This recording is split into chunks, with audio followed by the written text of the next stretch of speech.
알고는 싶은데 읽기에는 바쁜 우리를 위한 독서 대행 콘텐츠 직독잡설 시작합니다.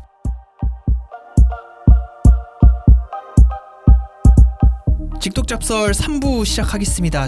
저희 개편 이후에 일주일에 2번 잘 들으셨는지 모르겠는데 이번 주도 2부에 나눠서 3부, 4부 여러분들 호텔 이야기를 들려드리겠습니다. 자, 저 백 기자와 남궁민 기자와 호텔 이야기를 하고 있는데요. 백 기자가 며칠 전에 다녀왔다고요? 며칠 전에 다녀온 그랜드 조선 호텔. 이게 저기 정용진 신세계 그룹 회장이 인스타그램에 뭐 사진을 올렸다가 뭐 화제도 되고 논란도 되기도 한 곳이죠, 이게. 근데 이제 뭐 아까 저희가 이제 아까가 아니라 뭐 카톡으로 그때 여기 다녀왔다 하면서 여기 아직 가지 말라고 백 기자가 했던 것 같은데. 맞아요. 왜요? 그 조선 팰리스 강남 그랜드 호텔이 5월 며칠이더라? 5월 20일 정도쯤에 아마 다시 리뉴얼해서 오픈을 했어요. 원래는 역삼 르네상스 호텔이었는데 그걸 리뉴얼한 거거든요. 되게 좋아요. 되게 좋은데 저는 오픈하고 그 한 4일 후에 갔던 것 같은데 네. 전반적으로 서비스의 질이 너무 떨어져요.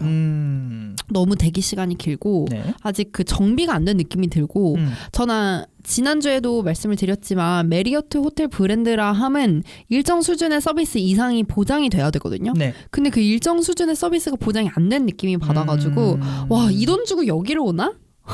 이 돈이면은 다른 데 갔을 텐데 이런 생각이 너무 많이 드는 거예요. 돈도 아깝고. 오픈한 지 얼마 안 돼가지고 좀 정신이 없었나 보네요. 네, 사람이 만실인데 근데 제가 체크인 하는데 3시간 기다렸거든요.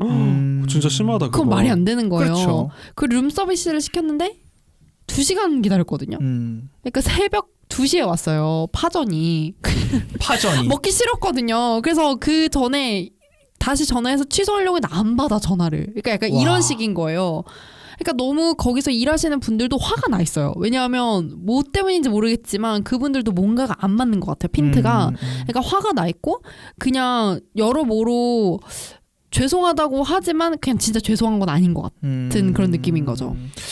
아마 계속 만실이었을 거예요. 그죠. 계속 만실이었을 거예요. 그러니까 진짜. 좀 이걸 감안을 해야 되는 게 어쨌든 오픈 그 효과라고 하잖아요. 그러니까 오픈하니까 사람들이 다 몰리고 평소 캐파, 그러니까 평소 그 이제 그거를 수용할 수 있는 능력보다 그 더 많이 들어오다 보니까 아마 그렇게 서비스가 된 것 같은데 이게 저희가 그러니까 물론 이제 지금 가면 달라질 수도 있고 하지만 어쨌든 이게 백 기자의 개인적인 경험임을 일단 알려드립니다. 왜냐하면 저희가 이거를 그러니까 무조건 이렇게 뭐 여기 가지 마세요라고 말하기는 좀 그래서. 근데 일단 조금 더 진정되고 가시는 게 좋은 게 지금 실제로 토요일에 그 가격이 거의 60만 원대예요. 엄청 비싸다. 엄청 비싸요. 그 정도면 선택지가 엄청 많은데. 서울에서. 그래서 제가 말씀드린 거예요. 이 돈 주고 내가 여기를 와서 이런 이거는 호캉스가 아니잖아요. 그러니까 제가 전반적으로 호텔도 그렇고 서비스 질이 떨어지고 있다고 느낀 거는 여기뿐만 아니라 그러니까 여러 군데서 많이 느꼈었거든요. 아, 그래요? 근데 전반적인 호텔 업계가 좀 그런 것 같아요. 그러니까 아까 근데 저희가 이제 저번 주에 1부, 2부에서 뭐 말씀하셨던 국내 브랜드들, 그러니까 신라랑 그 시그니엘 부산 이외의 호텔들이 약간 서비스의 질이 떨어지고 있다 이렇게 해석을 하면 되는 거예요? 뭐 신라나 시그니엘만 그렇지 않다라고 할 수는 없겠지만 그쪽도 이제 다 서비스가 약간씩 좀 낮아지고 있다라고 백 기자는 느끼고 있는 건가요? 아니요. 신라랑 시그니엘은 제가 느낀 바로는 서비스는 진짜 좋았어요. 근데 그냥 전반적으로 호텔 업계가 제가 뭐 10년 전에 가본 건 아니지만 제가 한 5년 전에 20대 조금 중반 정도에 갔을 때만 해도 아니면 제가 느끼는 게 다른 건가 싶을 정도로 많이 달라졌는데 그건 제 주변 사람들도 다 동의를 하더라고요. 그러니까 이런 걸 보면은 제가 봤을 땐 전통적인 서비스에 대한 고심이 조금 더 필요하다라는 생각이 많이 들었거든요. 그러니까 왜 이런 일이 발생을 했을까? 왜 전반적으로 호텔 업계의 어떤 서비스가 조금 예전만 하지 못할까? 이거를 두고 전 주변 사람들하고 고민을 진짜 많이 하고 토론을 좀 많이 해봤는데 네. 제가 결론을 내린 거는 2가지인 것 같아요. 일단 첫 번째로는 특히 코로나 이후로 해외여행을 못 나가니까 이제 호캉스를 많이 이용을 하게 됐는데 그러다 보니까 예전보다 비즈니스나 아니면 커플 단위보다는 가족 단위의 사람들이 진짜 많아요. 그러니까 아기들 데리고 오는 가족들이 너무 많고 3대가 오는 가족들도 전 진짜 많이 봤어요. 그러니까 할머니, 할아버지, 엄마, 아빠, 아기들 이렇게 다 데리고 와서 수영장에 가서 놀고 막 이러는 거죠. 맞아. 그러다 보니까 직원들한테 직원들이나 호텔한테 요구 사항이 너무 많아. 맞아. 이게 사실 커플이나 비즈니스를 혼자 오면 그냥 세팅돼 있는 대로 들어갔다가 그냥 나오면 되는데 같이 가게 되면 일단 기본적으로 보통은 트윈 베드가 아닌 더블 베드를 잡고 침대를 하나 더 놔달라고 애기들 거 더 하겠죠. 놔달라고 하죠. 그런 다음에 애기들용 뭐 그거 뭐 해달라 그러고 애기들 시설을 보통 이용하는 사람이 많아지면 관리하기 쉽지 않잖아요. 맞아요. 그것도 그렇고 음식 시키는 경우도 많고. 맞아요. 그러니까 백 기자 말도 이게 사람이 늘어난다고 그 정도가 더 되는 게 아니라 훨씬 손이 많이 가니까. 네, 맞아요. 관리가 단순히 힘들 것 같아요. 사람이 늘어나는 게 문제가 아니라 좀 케어가 많은 이제 네. 노령층이나 안 그러면 유아들이 많아지기 때문에 호텔이 좀 감당하기 벅차졌다. 그러니까 이 어쩌다가 호텔에 가는 게 아니라 호캉스 느낌으로 가다 보니까 요구 사항이 많아질 수밖에 없어요. 내가 이 정도 서비스를 받기 위해서 내가 이 돈을 내고 이렇게 주말에 왔는데 이거 서비스 해주셔야죠라고 얘기할 수밖에 없는 상황이 되고 그게 이제 특히 가족 단위의 사람들이 정말 많이 늘어나면서 그런 일들이 생기게 되다 보니까 케어할 일손이 부족한 것 같아요. 그러니까 예를 들면은 뭐 비치된 물품이 부족하면 콜을 해서 더 갖다 달라고 해야 되잖아요. 근데 이게 사람이 많아지면 막 여기도 갖다 달라고 그러고 저기도 갖다 달라고 그러고 이러면 여기서도 음식 시키고 저기서도 음식 시키고 이러니까 룸 서비스 출장 가서는 안 시켜 먹잖아요. 그거 보통은 그쵸. 뭐 가족들 정말 이렇게 모시고 가든지 아니면 그렇죠. 뭐 정말 뭐 그런 맞아요. 경우죠. 혼자 간 사람이 룸 서비스 먹는 경우는 거의 없다고 거의 또. 그리고 또 커플들은 밖에 나가서 먹죠. 그치. 뭐 그렇죠. 좋은데 가가지고 분위기 좋은데 가서 먹고 들어오고 뭐 이러는데 그렇죠. 그게 안 되는 것 같고 그리고 또 제 생각에 두 번째로는 최저 시급이 많이 올랐잖아요. 네. 그러다 보니까 호텔에서 근무하는 게 그 월급이나 뭐 연봉 같은 게 예전에 비해서 조금 더 높은 수준이라고 볼 수가 없어진 것 같아요. 그러다 보니까 아르바이트생들도 진짜 많이 쓰게 된 거예요. 그러니까 정규직이 많이 없고 예를 들면 옛날에 메리어트 브랜드들 같은 경우에는 뭐 뷔페에서 막 이런 거 치우는 사람들도 다 되게 정규 교육을 받은 브랜드에서 정규 교육을 시킨 그런 사람들이 많았거든요. 근데 이제 보면 다 알바생들인 거예요. 맞아. 이게 저희 학교가 호텔과가 진짜 큰 학과. 맞아요. 네. 저희 학교 제일 유명하죠. 맞아요. 한가인 씨가 제일 유명하죠. 호텔 경영학과다 맞아요, 유명한데, 맞아요. 그러니까 그 학과가 유명한데 제가 들어갈 때마다 그 학과가 굉장히 인기 학과였거든요. 그때 막 호텔 무슨 드라마가 인기여가지고. 맞아. 근데 그 친구들이 실습이라고 하고 주말에 호텔에 가서 알바를 하는 게 실습인데 진짜 그 왜 도망친다는 얘기 많이 하거든요. 진짜 막 뒷문으로 도망가고 이러는 게.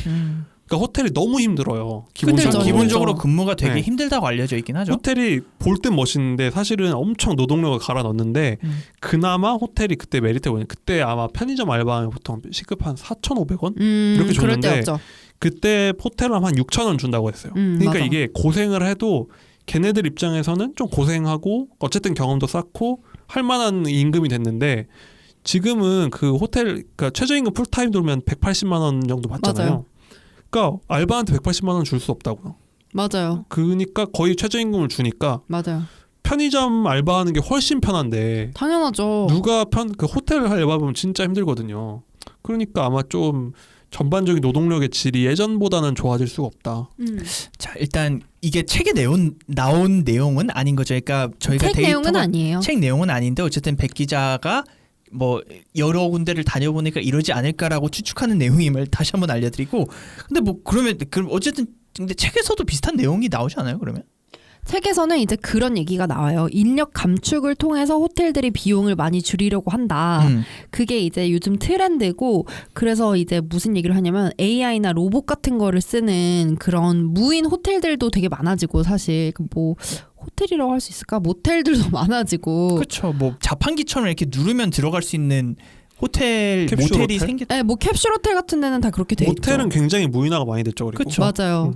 근데 이제 그런 것들 때문에 이제 인력 감축을 많이 하려고 한다. 그러니까 지금 남국민 기자나 제가 얘기한 거랑 비슷한 거예요. 그런 최저 시급이 되게 오르고 그러니까 사람들을 쓰는 서비스의 가격이 점점 오르는 거예요. 그러니까 시설은 좋아졌는데 사람들한테 줄 돈도 올라야 되는데 그러기에는 시설이 좋아져야 되니까 감당이 어려운 거야. 호텔 입장에서는 시설이랑 서비스를 같이 올리기는 되게 힘들거든요. 그러니까 시설은 좋게 하고 로봇을 쓰는 경우가 많아요. 로봇이요. 네, 그래서 제가 가본 데 중에서는 그 신세계 그랜드 조선의 로비에서도 뭐 이름이 피터였나 뭐 잘 기억이 안 나는데 아무튼 그 로봇을 부르면 로봇이 와서 막 이렇게 뭐 음료수 갖다 주고 뭐 메뉴 같은 거 누르라고 하고 막 이래요. 그게 그래요? 기가진이에서 만든 거던데. 저 그때 롯데리조트 속초에 롯데리조트가 있거든요. 거기 진짜 이쁘고 좋은데 들어본 것 같아요. 거기도 1층에 그 로보트가 있었던 것 같아요. 그래서 거기서 이게 뭐 눌러가지고 뭐 확인도 하고 했던 것 같아요. 그리고 실제로 뭐 레스케이프 호텔 같은 데도 가보면은 방에 기가진이라고 이렇게 설치돼 있는데 버튼이 이렇게 이제 아이패드 같이 생긴 누르면 커튼이 열리고 누르면 맞아, 맞아. 뭐 커튼이 닫히고 누르면은 불이 어떻게 되고 뭐 이런 게 다 그 스마트 가전 같은 느낌으로 돌아가더라고요. 그러니까 점점 인력은 호텔 시설은 계속 좋게 만들고 네. 인력은 줄이고. 그리고 또 로비 그에 원하는 거 있죠. 예를 들면 물이 더 필요하다, 수건이 더 필요하다는 거에 버튼이 있어요. 그걸 그래요? 누르면은 수건을 가져다 줘요. 맞아. 포시즌도 그 아이패드가 아니라 그 패드가 하나 있는데 맞아요. 그걸로 모두 다 되고 전화를 할 일이 없어요. 그거 맞아요. 하니까. 전화할 일이 없더라고요. 메시지를 하라고 하더라고. 그리고. 그래요? 예.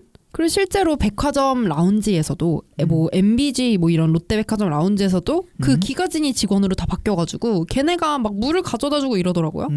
그게 근데 진짜 많이 쓰이긴 하나 보네요. 네, 많이 쓰여요. 그 기가진 그 윤여정 씨가 광고하는 거거든요. 기가진이 로봇. 네. 그래서 되게 신기하더라고요. 그러니까 이게 사실 호텔이나 백화점 이런 게 좀 화려해 보이니까 돈 많이 벌 것 같잖아요. 근데 그런 업체들이 사실 이렇게 따져보면은 노동력이 너무 많이 필요한 산업이라 가지고 생각보다 영세한 거예요. 그러니까 수익이 생각보다 많이 안 나고 영업이익률이 적은 거죠.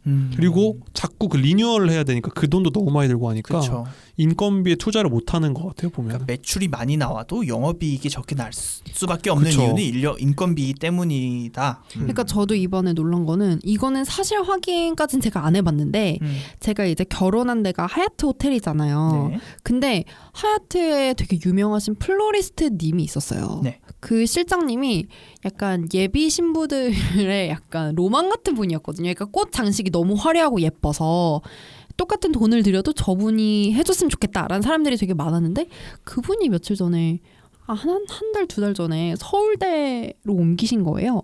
서울대에서 웨딩을 하나요? 서울대 웨딩 많이 하잖아요. 그쵸, 뭐 그쵸. 교수회관 막 이런 데서 웨딩 하잖아요. 그런 데로 가신 거예요. 네. 연봉은 거기만큼 못 줄 텐데. 그래서 제가 너무 신기해가지고 아니 어떻게 이렇게 된 일인가 했는데 그 하얏트에서 또 결혼하신다는 어떤 예비 신부가 저한테 인스타그램으로 갑자기 연락이 온 거예요. 뭐 모르는 사람인데 뭐 죄송한데 뭐 꽃은 어떤 식으로 하셨는지가 궁금하다라고 하면서 하얏트가 너무 사정이 안 좋아서 이거를 그 플로리스트를 내보냈다 뭐 이런 식으로 얘기를 하더라고요. 그건 그분 주장이긴 하지만 네. 근데 뭐 실제로 그 밀레니엄 힐튼이나 나중에 얘기하겠지만 그런 매각되는 호텔에서도 그 호텔 인력들을 줄이기 위해서 엄청나게 사람들 많이 내보냈었다고 그런 기사가 나왔었거든요. 그렇군요. 그러니까 이게 인력 감축을 위해서 되게 노력을 하는 것 같아요. 비용을. 그리고 호텔이 기본적으로 좋은 산업이 좋은 비즈니스가 아닌 게 자꾸 생기니까 너무 좋은 게- 많이 생겨요. 그리고 호텔 한 리뉴얼 10년도 안 하면은 바로 낡은 호텔 되잖아요. 맞아요. 그러니까 그 리뉴얼 한 해 들은 돈을 10분의 1로 나눠가지고 매년 지출이 된다고 생각하면 사실상 남는 게 없는 거예요. 그냥 계속 낡는 거죠. 건물 자체가. 호텔 입장에서는 그 사람을 줄이는 게 되게 자연스러운 현상이라고 봐도 되나요? 그러니까 가서 자고 나와야 되는 거예요. 이제 호텔에서 그냥 열심히 그냥 시설 열심히 누리고 자고 나오는 옛날처럼 막 이렇게 막 어서 오십시오 뭐 해드릴까요 이런 거는 못 한다는 거죠. 그러니까 이제. 맞아요. 그래서 호텔이 제가 느낀 바로는 인력 중심의 서비스라기보다 인프라 서비스 중심으로 변하고 있지 않나 이런 생각이 들더라고요. 그러니까 어쨌든 집 방보다 좋고 가면은 깨끗하고 침구류도 냄새도 좋고 수영장도 크게 있고 산책도 막 그 주변에서 리프레싱 되게 할 수 있고 이런 산업으로 바뀌고 있는 것 같은 게 예전에는 어떤 왕 같은 느낌. 맞아. 내가 이 돈 주고 서비스를 난 누려보겠다. 만나는 사람마다 다 나에게 인사를 하고 네. 그게 딱 지금 동남아 호텔 가면 그렇잖아요. 호사스러운 맞아. 느낌을 원했다면 이제는 호사스러운 느낌보다는 좀 인프라를 즐기러 가는 느낌으로 변하고 있지 않나. 그러네. 서울 이제 한국이 많이 선진국이 돼서 인건비가 비싸진 거겠죠. 비싸진 거죠. 제가 동남아 갔을 때 동남아 갔을 때 그냥 다른 데 갔을 때는 그냥 동남아 사람들이 생각보다 친절하지 않아 그 편견인가 보다 생각했는데 한번 비싼 호텔에 갔는데 그때 알았어. 이게 돈을 덜 내가지고 더 친절했구나. 제가 거기는 정말 많아요. 그거 막 지나가면 한 번 걸어갈 때마다 2-3명씩 직원을 만나거든요. 그러니까 모든 곳에 직원이 다 있고 뭔가 다 하고 있어요.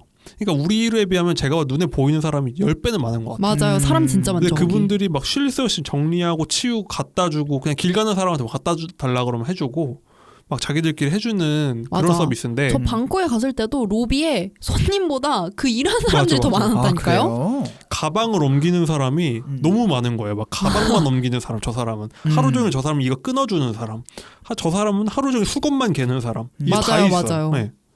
그럼 고용 유발 효과도 예전에는 호텔이 되게 좋았다면 요즘은 그만큼 없는 좋지가 거죠. 않아요. 없는 거죠. 그러니까 제가 느낀 거는 하얏트만 해도 웨딩 업계에서는 그래도 비싼 편인데 이렇게 하는데도 얘네가 이걸로도 돈을 못 남기는구나 이런 생각도 했고 그러다 보니까 인프라 서비스 중심으로 변한다는 게 또 어디서 느껴지냐면은 안다즈라고 압구정에 거기도 하얏트 계열사예요. 아, 그래요? 네, 그 안다즈 지하 1층에 되게 음식점이 많아요. 그러니까 그 음식점을 먹으러 가는 사람들이 되게 많고요. 이태원에 새로 생긴 뭐 몬드리안 서울 호텔이라는 데도 네. 다 음식 같은 걸로 승부 보려고 되게 많이 해요. 이게 백화점 같아지는 거네요. 네, 레스케이프 같은 경우도 다 막 그 중식당이랑 무슨 뭐 바랑 무슨 프렌치 레스토랑 이런 걸로 다 승부를 되게 많이 거는 느낌이고 그 이번에 그랜드 조선 강남 팰리스 같은 경우에도 정용진 신세계 회장께서 부회장인가요?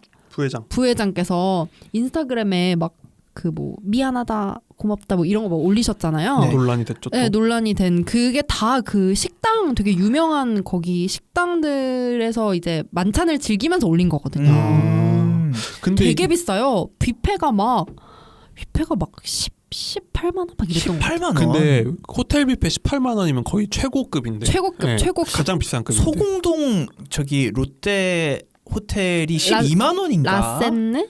라센느, 네. 라센느가 그러니까 12만 원일 거예요. 그러니까 평일 보통 그냥 주말 디너가? 평범한 저게 한 13만 원, 맞아요, 15만 원 요 정도고. 근데 되게 비쌌던 것 같아요. 그래서 이 돈 주고 호텔 뷔페를 그러니까 많이 못 먹는 사람들한테 맞아. 너무 비싸잖아요. 그렇죠. 그 호텔 뷔페 그게 있어요. 그 킹크랩이 무제한이냐 아니냐가 약간 그 호텔 뷔페 관건이거든요. 이 랍스타가 있냐 없냐. 랍스타가 무제한이면 바로 15만 원이 넘는 거고 랍스타가 15만 원 이하면 대게를 줘요. 대게. 맞아요. 아니면 이렇게 종 치면 와가지고 가져가는 그런 거고. 근데 이제 15만 원이 넘는다. 그러면 이제 거기는 랍스타를 먹으러 가는 데가 되는 거죠. 그쵸. 많이 먹어야 돼요. 그런 데. 많이 먹어야 돼요. 그런 데는 가면은 그런 데는 요즘은 그래서 그런 거 막 참치 해체쇼 막 이런 것도 해주고. 맞아.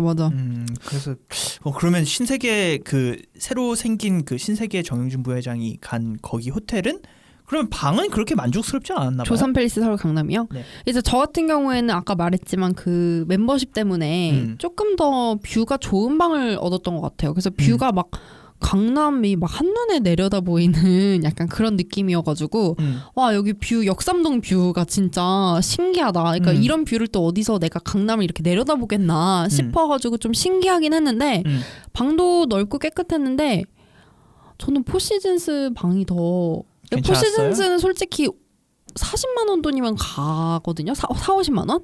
근데 거기 서비스가 훨씬 더 전 좋았죠.